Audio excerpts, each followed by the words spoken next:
ఎంతరా బండి? 4 లక్షలు. 4 లక్షలా? ఏం రా మీ నాయన బాగా ఇబ్బంది పెట్టింటావే.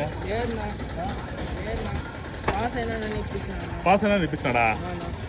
ఇది ఎంత బరువు ఉందా బండి ఇది? ఇంత బండి పెద్ద పెద్ద బండ్లు ఎందుకు రా మీకు?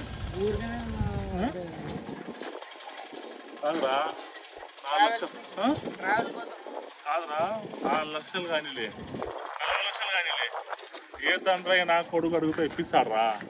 కానీ వాళ్ళ భయం ఏం తెలుసా? మీరు ఏడ పడితే ఆడ యాక్సిడెంట్లు చేసి కాంపిటీషన్లు పెట్టుకొని రేసులు పెట్టుకొని ఏడ ప్రాణాలు కోల్పోతారని భయం రా వాళ్ళకు. ఇప్పుడు చాలా చూస్తాను నేను, ఏడ చూసినా పనులు పోయి యాక్సిడెంట్లు పోయి తల్లిదండ్రులకు బాధ పెడుతున్నారు. ఓకే, సో నేను చెప్పేది ఏంటంటే ఏ పేరెంట్కైనా ఏ కొడుకుకైనా ఇలాంటి ఏ యంగ్స్టర్కైనా వాళ్ళకు ఆనందం, పేరెంట్స్కి ఎప్పుడు ఖచ్చితంగా ఆనందం నిలిపెట్టాను, అంతేగాని వాళ్ళకి కన్నీళ్ళు బాధ నిలిపెట్టగలరు.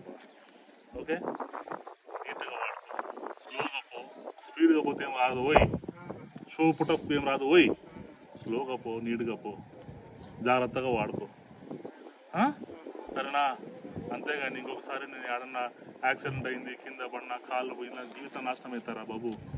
ఫ్రెండ్స్, మీరు కూడా మీ పేరెంట్స్ని ఎవరిని ఇబ్బంది పెట్టగలండి. Thank you.